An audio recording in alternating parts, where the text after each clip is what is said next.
there is still this kind of misconception that a English native speaker cannot fully translate Japanese into English because they don't have a good understanding of Japanese. And therefore, if a Japanese to English translator translates something and it's not exactly the same as the Japanese, it's often considered wrong.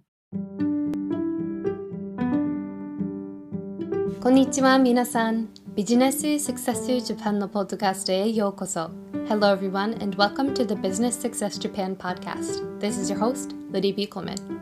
This podcast is made for those who want to develop or strengthen the communication skills, cultural savvy, insights into current trends and conditions, and mindsets that are essential in a Japanese business environment. The helpful practical suggestions and engaging insights offered here provide listeners with the in-depth cultural context to achieve their own version of success while collaborating with Japanese counterparts. In today's episode, I get to share a conversation that I had with Heidi Karino. Heidi is a native of the UK who has just returned to her home country after spending over 20 formative years living and working in Japan. She currently runs her own business as a Japanese to English translator, and she specializes in transcreation for content marketing, where she works with clients to ensure that their originally Japanese content really resonates with their English-speaking customers. But we'll hear much more about her experiences and work in the interview, so be sure to stick around to learn more.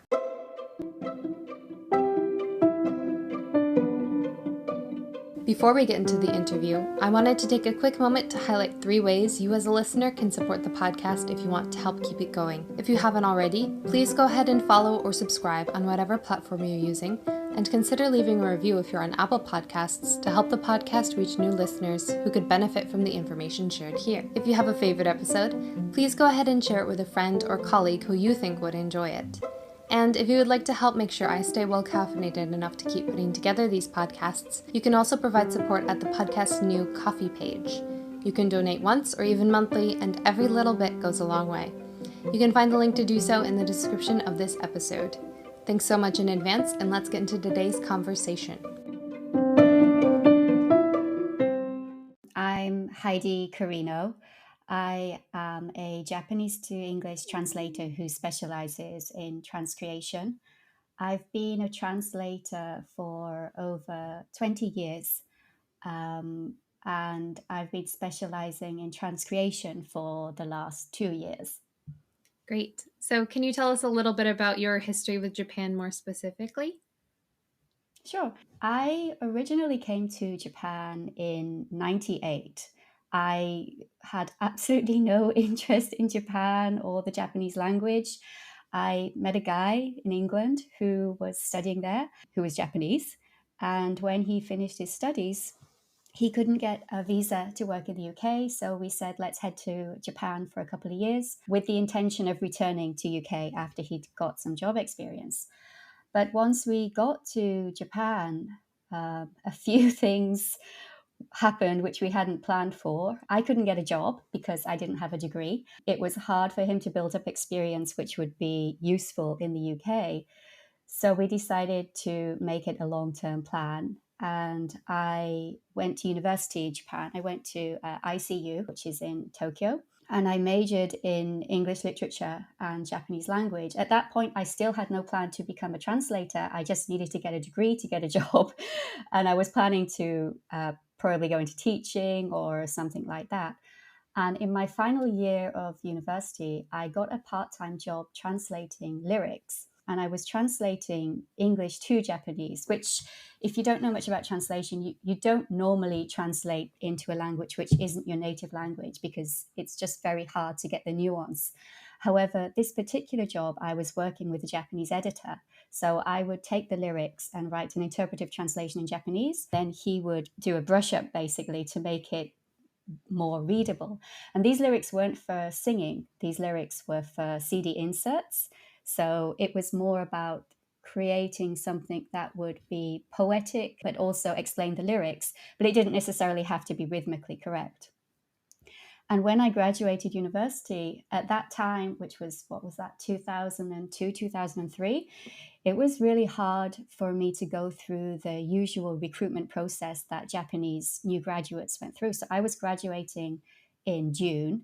And I was graduating from a Japanese university, but I was somebody who I think your standard Japanese company recruiters were finding it difficult to place, to find somewhere for me to go into.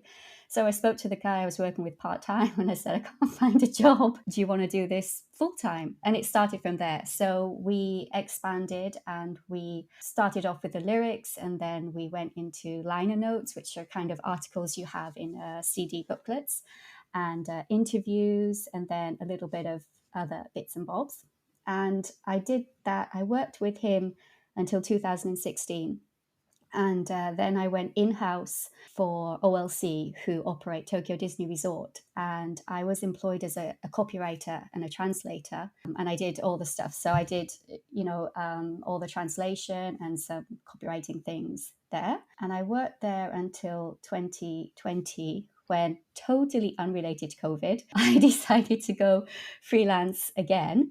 And I actually decided to take some time off. This was partly because of some things that were going on with my family. And also, I just wanted to take a step back and think about if translation was really what I wanted to do and what I wanted to do in Japan. So I took a couple of months to study copywriting formally. And then from September last year, I relaunched my freelance career by creating the Kotonaha Balloon brand, which is, it's not a company, it's just a freelance like soul trading brand, which focuses on transcreation. And then my journey with Japan came to an end this April, when, after, what would it be, 24 years in Japan, I decided to return to the UK with my family. So yeah, that's it. So I do want to get back to what you learned from studying copywriting and then also what you do in transcreation.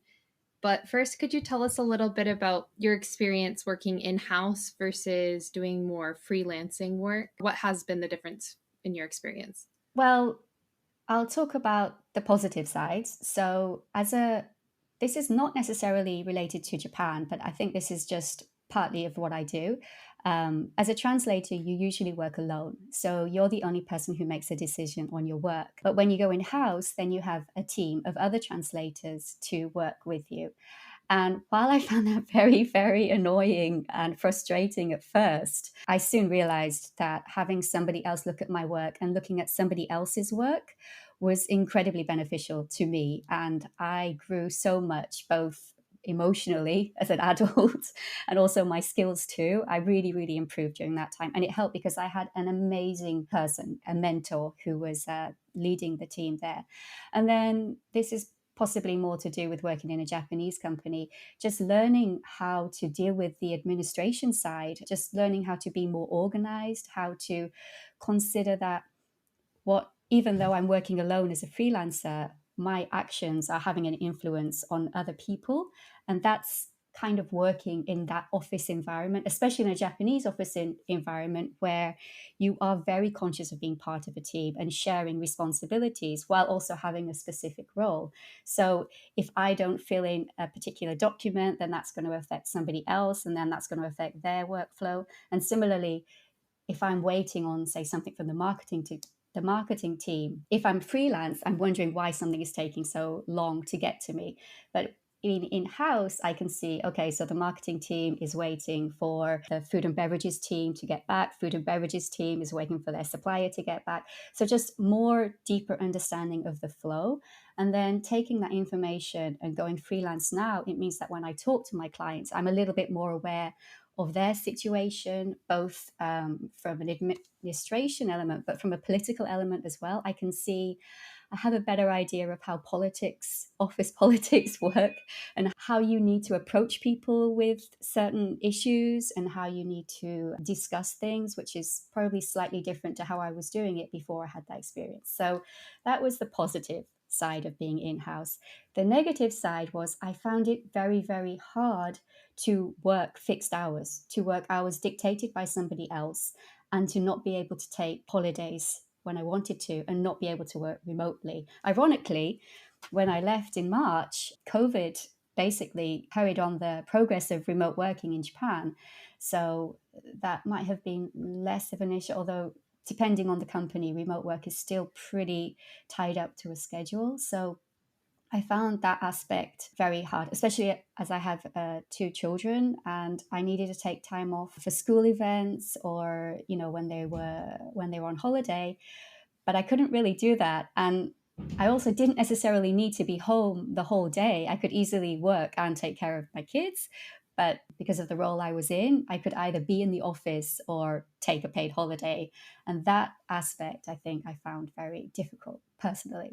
That definitely makes a lot of sense. Could you tell us a little bit more about what transcreation is?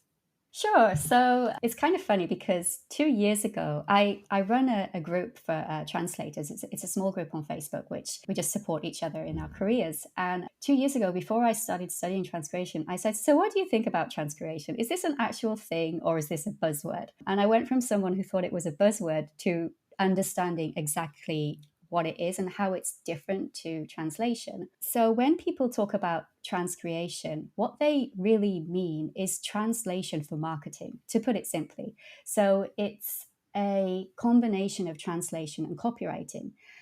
And people often describe transcreation as creative translation, which I don't like saying it is because all translation is creative. It's impossible to translate anything without having some element of creativity because you're taking something which is in one language and putting it into another language. So it's impossible not to have creativity. But the difference between translation and transcreation is that transcreation focuses on a target and it's text which has a particular purpose. So, to give you an example, and this is an example I use all the time, but if you translate a Japanese website into English, then you have an English website which is targeting a Japanese audience and it's not really doing anything. Sometimes it doesn't make any difference. So if it's just the profile of your CEO, it doesn't matter if that's in English or Japanese. You can take the same text and you can translate it. But if you're selling a product and you're talking about how April is the start of something new, and I mean, that's not going to work if you take it to a different culture where April is not the start of something new. So you have to think that you're now talking to an English speaking audience, not a Japanese speaking audience. So transcreation is focused on those issues. So thinking about the target audience and what the text is for. And now it was never that popular, or it was never that popular as in it wasn't that common because there wasn't that kind of clarification about it. And it used to be used for literary translation, which is where this understanding that it's creative translation comes from. But as digital content marketing is becoming one of the most popular ways to market, so alongside it, transcreation is becoming recognized as the way to translate these kind of contents. So especially blogs, social media, and any kind of website which would have like a landing page or like product descriptions, things like that. So when you're trying to get a message across to a different culture, that's what transcreation is useful for. So you mentioned that you formally learned copywriting. Are there any major takeaways that you were either surprised by or would be useful to people who are working abroad or in a cross-cultural environment? Before I studied copywriting formally, I was only thinking about making something catchy. So a good headline, something that would catch your eye, and also like creatively translating Japanese into English. But I studied conversion copywriting, which wasn't a term I was aware of, but you can imagine conversion means you're converting people to want to take a certain action, whether that's buy from you or sign up to your newsletter or whatever it is. And studying that, I became a lot more aware of how very, very different Japanese copy and English copy are. So if you look at a Japanese corporate webpage, it's still quite focused on us. So we, the company, we do this, we have this history, we have this amazing track record, we have all of these wonderful products. Therefore, you should trust us. Therefore, society trusts us. And the words society or contribution to society, these are terms that come up a lot in Japanese websites. But if you look at a Western website, you rarely see companies talking about us. They're always talking about you, the customer. We can improve your life by doing this. We are successful because of you. You need us because of whatever. So when you look at Japanese and English copy, you can see how it's based on the culture. And that was something I hadn't really looked at in depth before I studied copywriting formally, because copywriting is, of course, it needs to be a little bit creative, but it's more tactical, it's more data driven. So you're looking at the information. There's a lot of research there, which is why you need to know the Japanese market and you also need to know the English market, because they're just two totally different entities. So, what are some changes that you do make when doing transcreation from English to Japanese or vice versa? Well, I don't translate to English to Japanese for transcreation, but Japanese to English. I mean, so anything in Japanese is often written in a passive tone, and it's important to know that that's just the way it's written. That's just their way of communicating. But once you put that into English, it's perfectly okay to make it direct and active using an active voice. So, for example, even like social media or blogs, they often use the term omo, which means to think, right? But that doesn't necessarily mean every time you translate it or transcreate it, you need to say, we think this or we think that. You can just say, this is this or this is that. And when I transcreate something, those are the words I would often pick up on, and just taking something from a passive verb and putting it into an active verb. So not we have been doing, but we did or we do. And those are things which are really, really easy to do. And I love the Hemingway app. Are you familiar with that? I'm not. Could you tell us a little more about it? Yeah, the Hemingway, I think it's called the Hemingway, as in Ernest Hemingway. It's a free app that you can use online, and you paste your text into it, and it will tell you the reading level of it and whether or not you're using active or passive voice. So once I've transcreated something, I'll put it in there and I'll see what the Hemingway app picks up.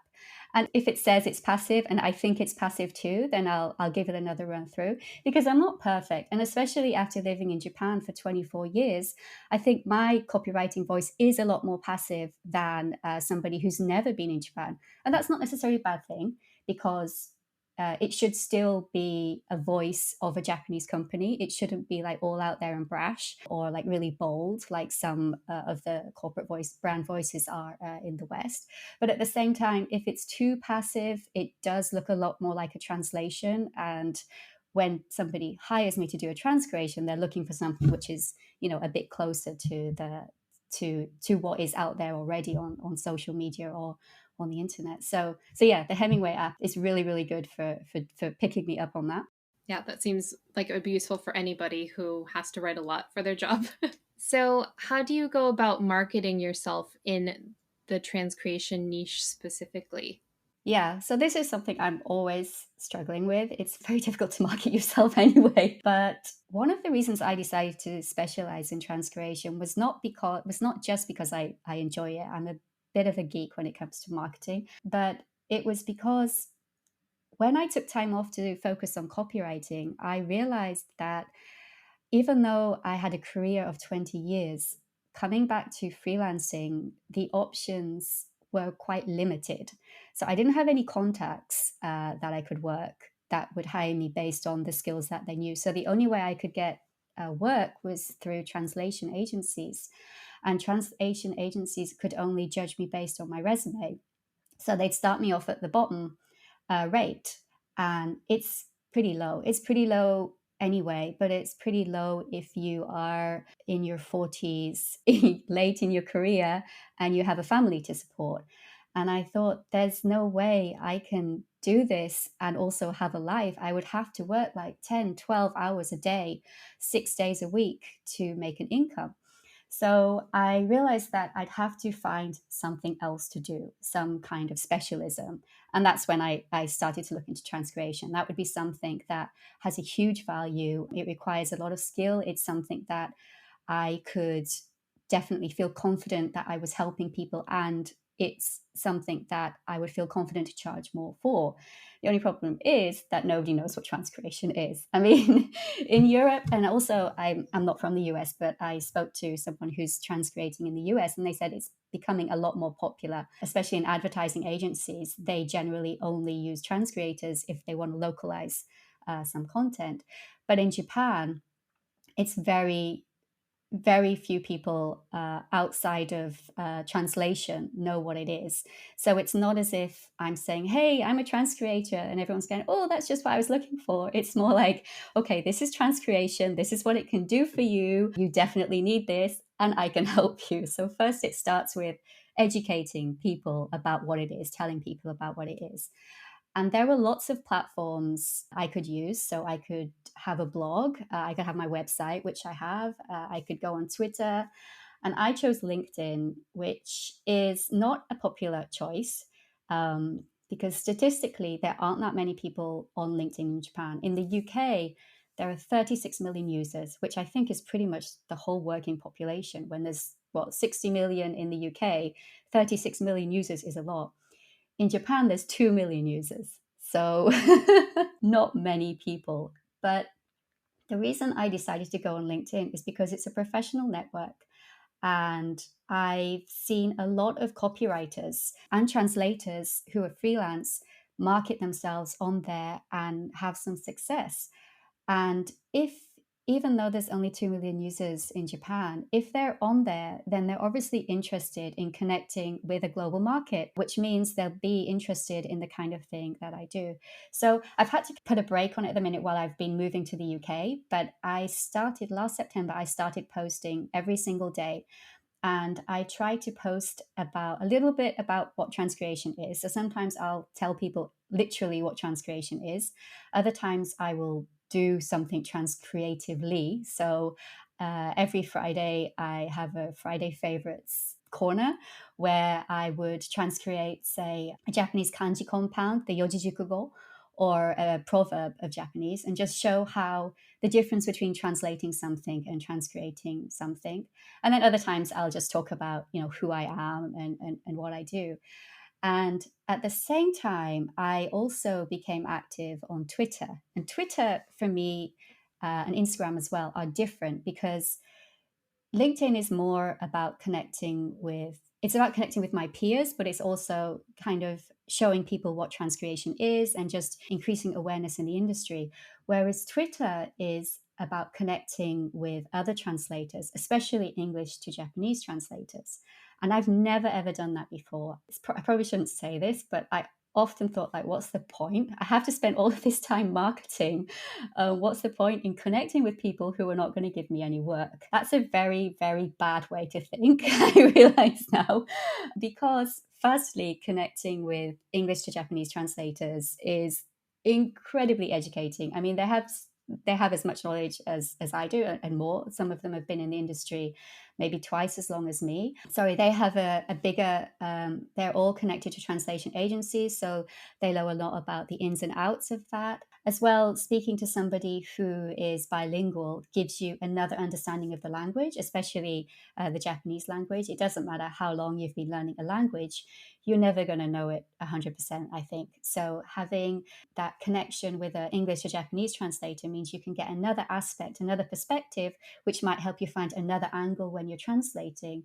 And the other thing is, which I never really planned for, is the more I know English or Japanese translators and the more I connect with them, the more likely they are to, recommend me to somebody. And similarly, I have had the opportunity to recommend a lot of English to Japanese translators to European and American hirers.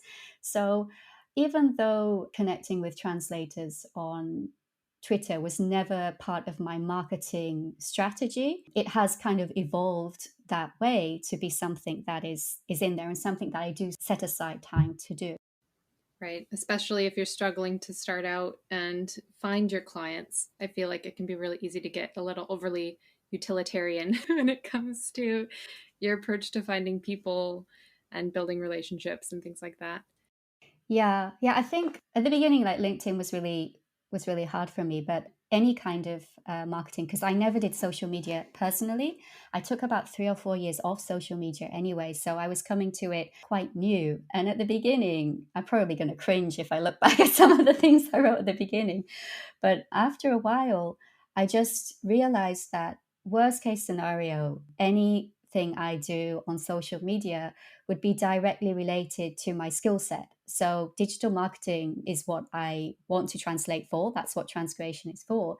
So if I'm marketing myself, whatever I put out there, I'm practicing my writing skills, I'm learning what works and what doesn't work. So even if nobody comments, or even if nobody, likes what I do, it's not a waste of my time. And then once I felt like that, I felt a lot more freedom to write things that I wanted to write. So it doesn't necessarily have to be about translation or transcreation. It could be about something that happened to me, or something that I did. And actually those kind of posts sometimes lead to opportunities, because people feel more of a connection with you. And I think that's what marketing yourself as a freelancer is all about, right? It's about being connected to an individual. You're not looking for a corporation. You're looking for somebody who you can trust, somebody who you know, of course, somebody who has the skills to follow through. But as an individual, whether you're marketing yourself in UK or in Japan, I think it's that connection that is significant, and that's why somewhere like LinkedIn has worked and is working for me, I think. So, going back to what you were saying earlier, do you have any idea about why it might be that Japan has a little bit less awareness when it comes to transcreation compared to Western companies? Is it a certain concept of how language works, or of how translation should work, or how cultures work? Where does this stem from, do you think? Well, this is just my theory. I haven't researched this.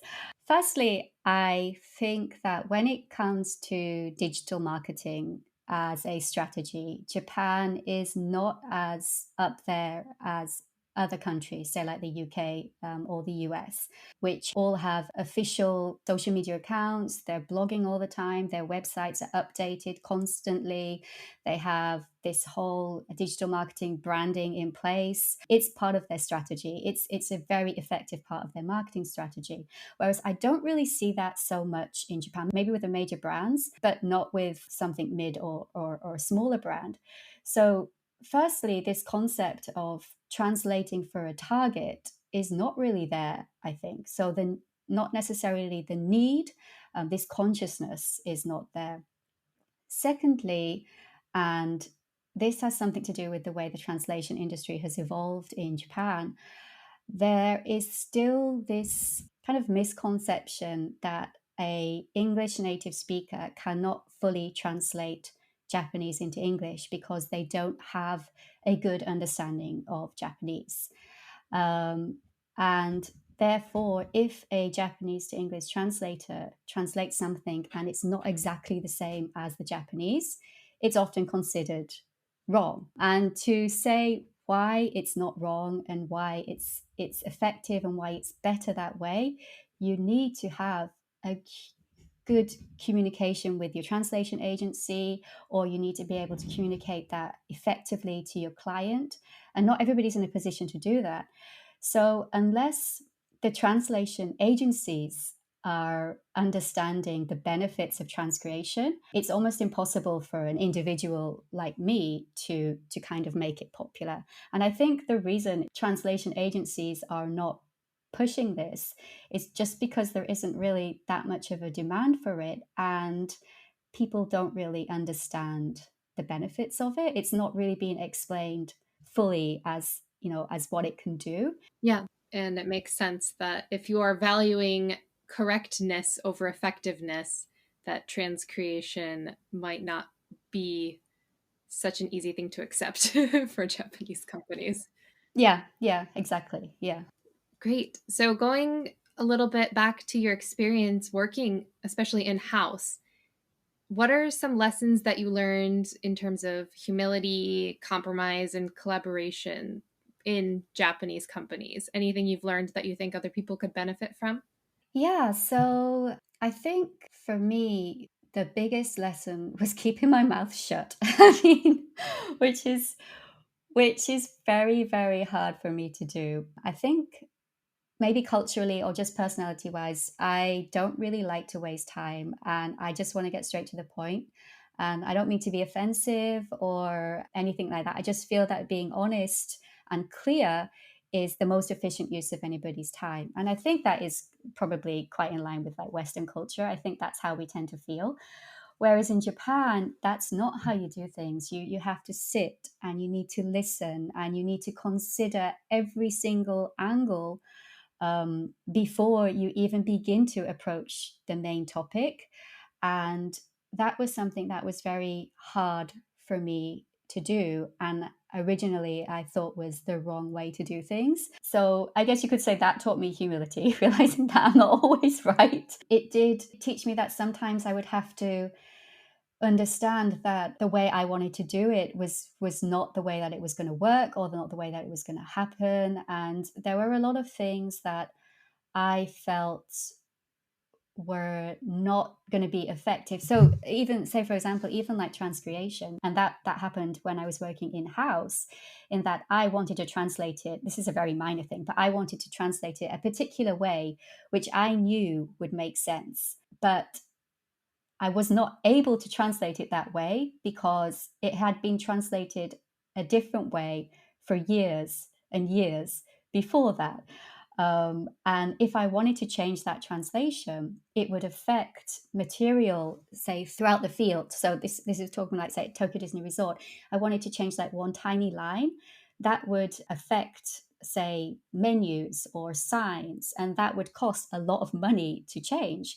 So you had to kind of understand that your own personal preference or perfectionism was not necessarily the most effective way for the business as a whole, sorry. And not having worked in an office environment outside of Japan, I can't really say if that's a Japanese thing, but I do think thinking about the whole, thinking about how your one action can affect the whole is a very Japanese element. And of course, I'm not Japanese, so sometimes it's frustrating, and sometimes I feel that you need to think about your priorities, but at the same time, learning to kind of take a step back and just being a lot more aware of how my actions might affect something, and looking further along, and then thinking, well, okay, I guess it doesn't matter that much if you put an at there or you don't put an at there, or it says the or it doesn't say the. So when it comes to compromise, that's definitely something that I learned to do a lot. And it's something that I'm carrying through in my freelance career now, because I understand that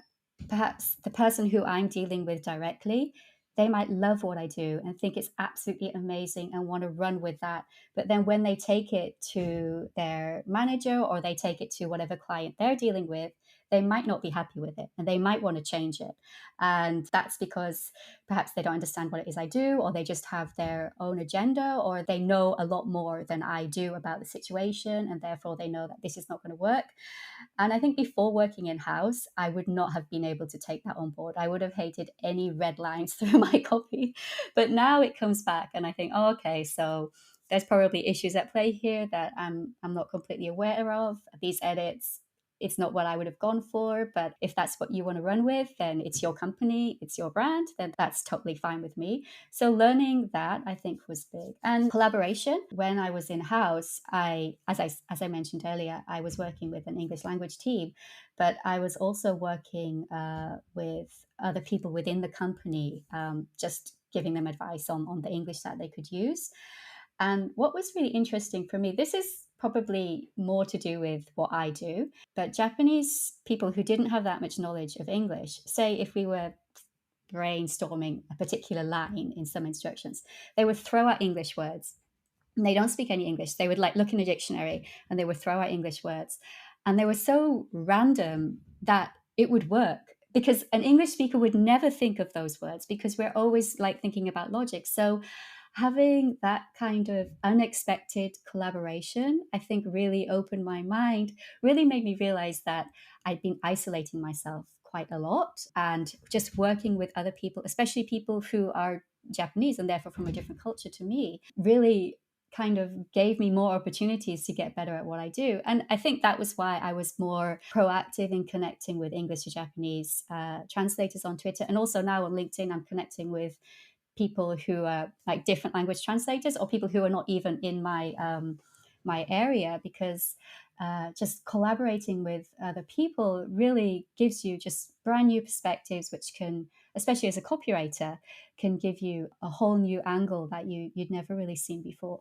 because native speakers are masters of what's common and what's normally used. So having an outside perspective to add some spontaneity, I can see how that would be beneficial for copywriting when the point is to try to get people's attention, Yeah, yeah, possibly with something that's unfamiliar or new yeah. or interesting. So you mentioned that you're a little bit more direct, maybe.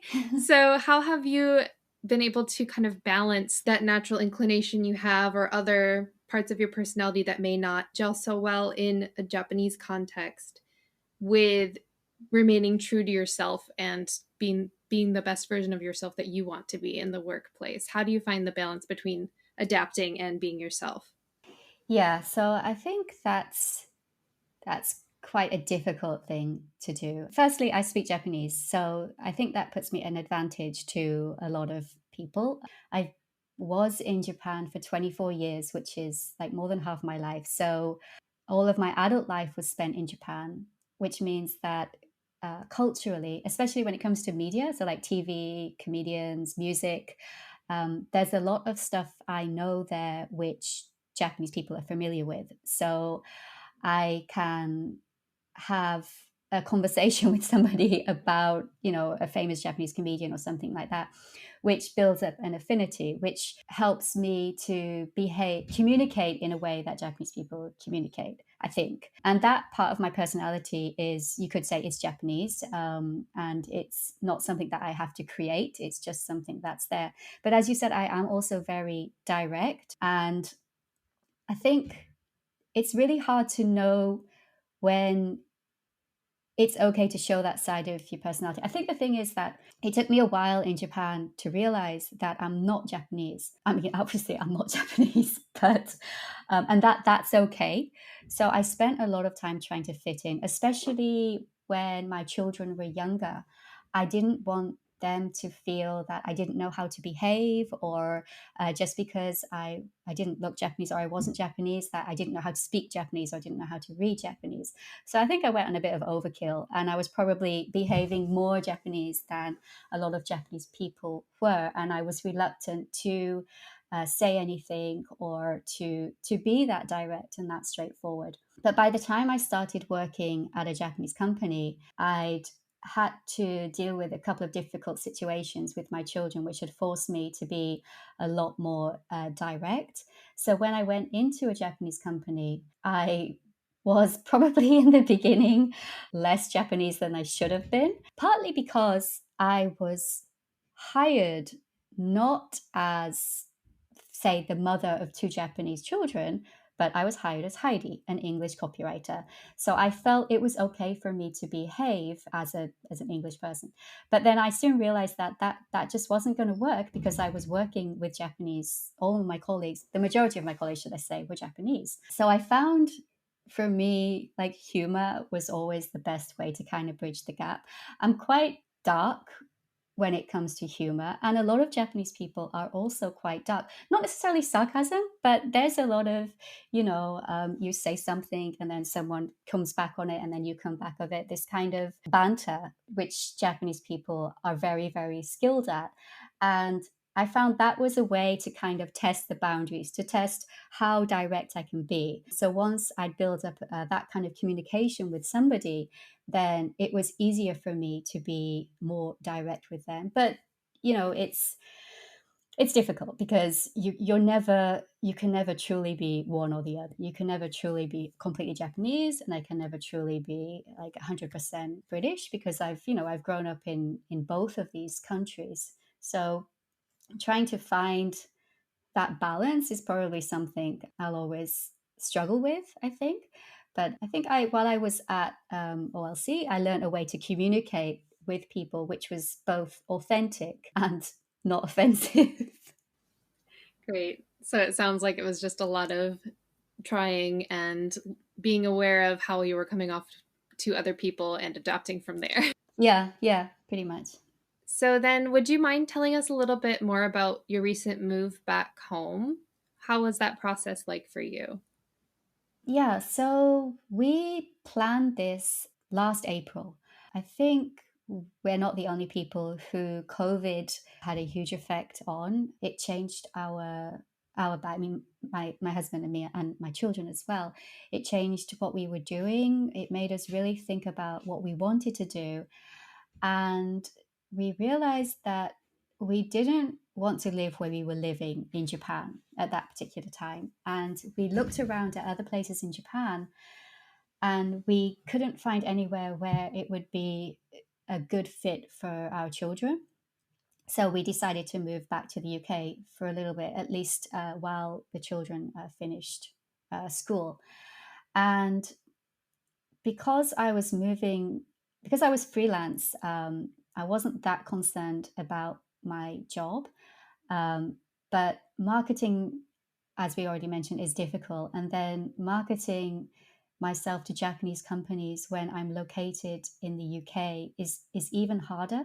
So it was really important in that last year that we were there that I build up enough of a clientele to take with me, which fortunately I did. And one of the reasons I gave for moving back to the UK, which isn't a genuine reason, is I really felt that my English was not up to date. After 24 years in Japan, as a translator, no problem at all. But trying to transcreate something, trying to create copy which was relevant, up to date, that would seem natural, I knew that I needed to be immersed in a culture where I was coming into contact with English all the time, either from conversations, advertising, on the TV, anything like that. And that just doesn't happen in Japan. And if I had all the time in the world, sure, I could get magazines, I could like look it up on the internet, but I don't have time to do that. So it was also a strategic move for my career. And I've been back in the UK for about a month now. And yeah, I mean, I'm like a kid in a candy store. I'm like, oh, wow, look at that sign over there. Hey, did you see that sign on the bus? They're like, oh my God, look at that commercial on the TV. It's so funny. So yeah, but then like after a week, I noticed that, oh, okay, so yeah, you're using the same pattern as that person's. But like there's this three-liner copy, which I see a lot in UK, and it ends in it. So they say, see it, catch it, got it, okay? Or stamp it, post it, track it. These are copies. These are like slogans for two different brands. And the first time I saw it, it was like, stop it, stamp it, track it. I thought, oh, that's really great. That's, it's really rhythmical and it's really catchy. And then I saw exactly the same technique for a different brand. And I've seen it about 6 times now. So I'm thinking that, okay, so while I'm being, I've been exposed to a lot more language, at the same time, being in Japan, perhaps you're a little bit more inventive because you're not seeing all of those things. So I guess it's 6 and 2 threes, but yeah, I feel that we made the right choice, and I'm very fortunate in that my clients continue to work with me. I now work 6 UK time, 6 a.m. to 12 p.m. so that I can deal with any issues that might come up in the AM. So 6 a.m. is 2 p.m. in Japan. And therefore, if I need to deal with anything the same day, I can do it then. So it hasn't had that much of an impact on what I'm doing at the minute. Yeah, that makes a lot of sense. I'm glad to hear that everything has been going pretty smoothly, all things considered. Mm-hmm. So what long-term impact do you think it might have on your business? That, to be honest, is really hard to tell. Mm-hmm. I think that skill-wise, I will definitely be able to improve my copywriting skills a lot more here. There is so much opportunity for development, and I just have a lot more time because I have my family close. So practically, I can concentrate on my work a lot more. The only issue is how to get more clients, and that is just not something that I can predict. In Japan, as I'm sure you're aware, recommendations are the best way to get more clients. So as long as I consistently produce good work, then my clients will recommend me to somebody else. But actual practical marketing, like going out there and handing out business cards, or being able to phone somebody up, or to actually be there, I mean, that's not something I can do from the UK. And I know that translators who are based in the UK, they go back to Japan every so often to do that. I'm not really sure if I need to do that, but For me personally, I feel confident that this plan will work and what I'm doing will grow. And then if it doesn't, I guess we'll just go back.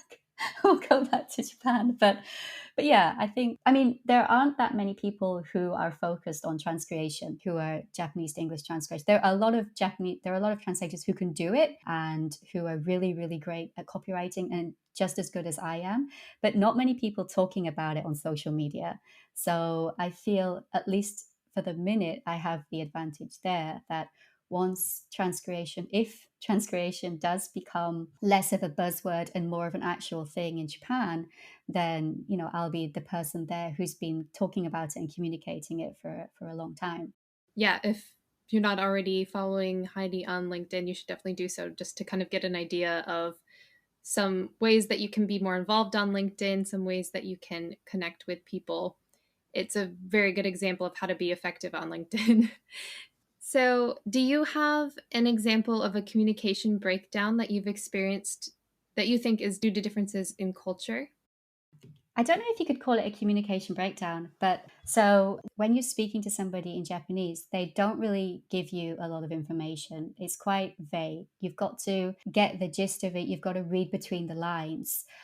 Whereas, as I said before, personality wise, I'm a lot more direct, and I find that quite frustrating.